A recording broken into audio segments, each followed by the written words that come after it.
इस video में एकनाथ शिंदे जी ये बोल रहे हैं वो लोगों का शुक्रिया अदा करें क्योंकि उनकी वजह से वह चुनाव जीत पाए और साथ ही वो कौन से नियम कौन से योजना चालू करने वाले हैं ये भी बता रहे हैं। सुनते हैं क्या है, तो देखते रहे इस वीडियो को। लाडकी बहीण, लाडका भाऊ, लाडका शेतकरी, लाडका ज्येष्ठ, लाडके ज्येष्ठ आणि लाडकी भगिनीनो, तर म्हणजे लाडकी बहीण एवढी फेमस झाली, एवढी सुपरहिट झाली, विरोधकांच्या चारी मुंड्या चित झाल्या आणि म्हणून लाडकी बहीण, लाडका भाऊ, लाडका शेतकरी, लाडका ज्येष्ठ, लाडके ज्येष्ठ आणि लाडके युवा हे सगळं निवडणुकीमध्ये प्रचारात तोंडात होतं ना माझ्या। आता कसं ते जाणार? लाडक्या बहिणींना कधीच विसरू शकत नाही। तुम्ही नाराज होऊ नका, तुम्हालाही विसरू शकत नाही। पण यावेळेस काय झालं, निवडणुकीमध्ये लाडक्या बहिणींनी त्यांना जे मी सांगितलं होतं की मुख्यमंत्री माझी लाडकी बहीण योजना आम्ही सुरू करणार, आणि विरोधकांच्या पोटात गोळा आला। म्हणाले लाडकी बहीण हे चुनावी जुमला आहे, हे काय लाडकी बहीण योजना पैसे देणार नाहीत, निवडणूक गेली की निवडणुकीमध्ये यांना आम्ही धोबी पछाड देऊ।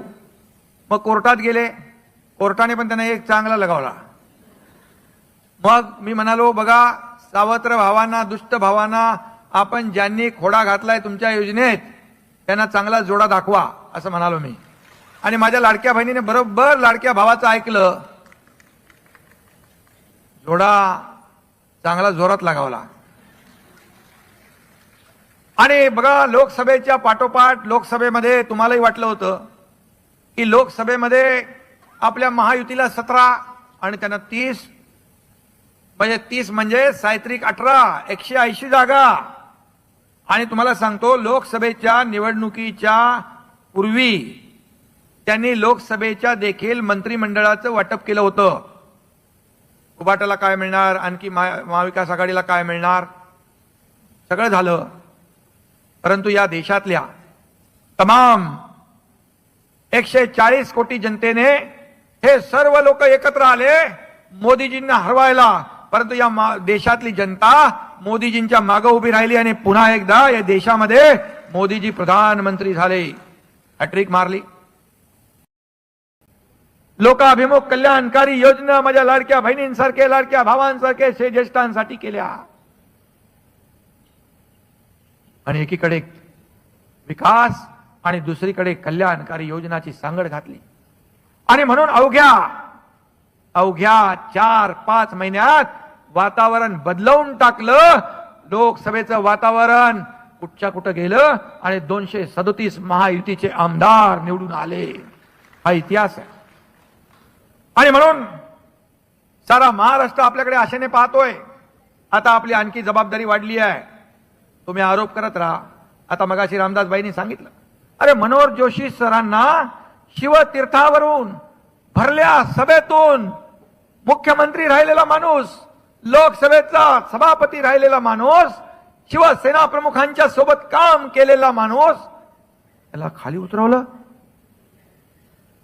तुमची झाली असती मी थांबवलं आणि उतरवलं। अक्षरशः आमच्या डोळ्यातून पाणी आलं। असं कसं होऊ शकतं? असा नेता कसं करू शकतो? पक्षाचा प्रमुख कसं करू शकतो? रामदास भाई पण एकदा षण्मुखानंदला यायला निघाले। मी त्यांना सांगितलं नाही, षण्मुखानंद मध्ये एक बैठक होती आणि तिथं सगळा प्लॅन ठरला। रामदास भाईंना कसं मनोहर जोशींसारखं अपमानित करायचं। मी बोललो येऊ नका इकडं, आणि रामदास भाई नाही आले। आणि ते तिकडे जे लोक आले होते प्लॅन करून, त्यांनी घोषणाबाजी सगळं काय करायचं, मला वाटतं योगेश वगैरे होते तिकडे, सिद्धेश होता। असं कसं करू शकतो? मी सांगतो, मी सांगायचो देखील, पक्ष मोठा करायचा असेल तर कार्यकर्ते मोठे करा, कार्यकर्त्याला बळ द्या, कार्यकर्त्याला ताकद द्या, तर तुमचा पक्ष मोठा होईल। मारली। मग विधानसभेच्या निवडणुका समोर येतील म्हणून अगोदरच मंत्रिमंडळाचं वाटप झालं। मुख्यमंत्री उपमुख्यमंत्री कोण कोण मंत्री सगळे खातं वाटप झालं. 5 स्टार हॉटेल बुक केले. कारण लोकसभेमध्ये महाराष्ट्रामध्ये जरी बोले प्रधानमंत्री झाले असतील मोदीजी, पण महाराष्ट्रात तर आपल्याला 30 जागा मिळाल्यात, म्हणजे आपल्याला क्लिअर मेजॉरिटी आहे. सगळे हॉटेल बुकिंग सगळं झालं, पण माझ्या लाडक्या बहिणींनी त्यांची सगळी बुकिंग रद्द करून टाकली.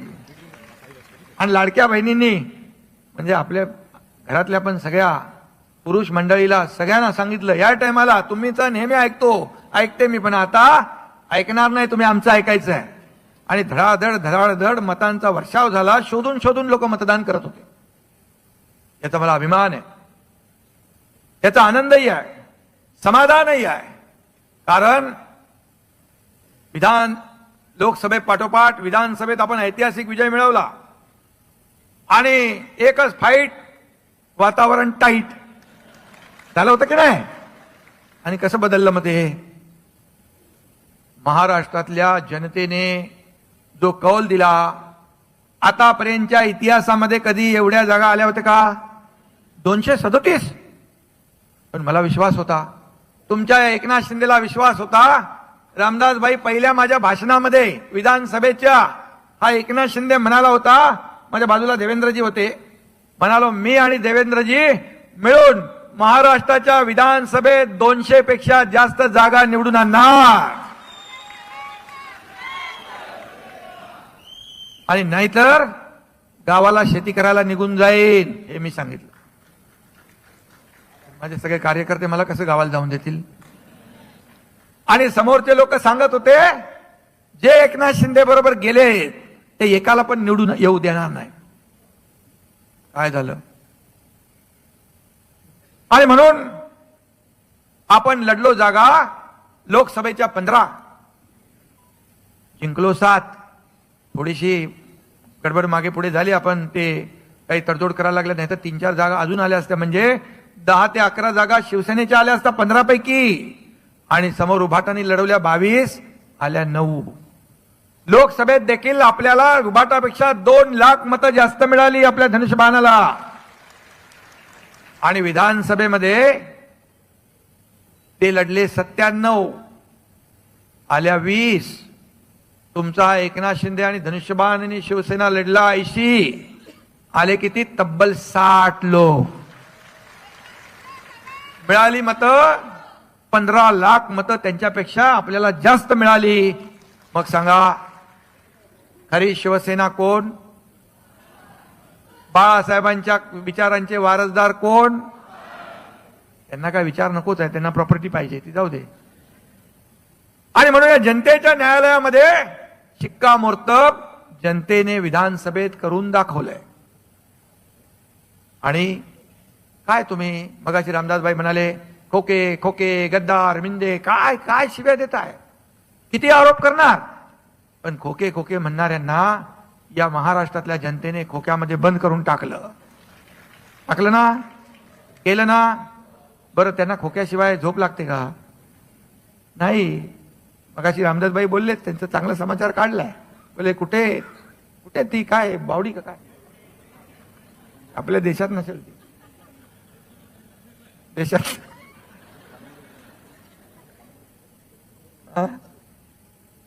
आणि त्यामुळे रामदासभाईंनी समाचार घेतलेला आहे.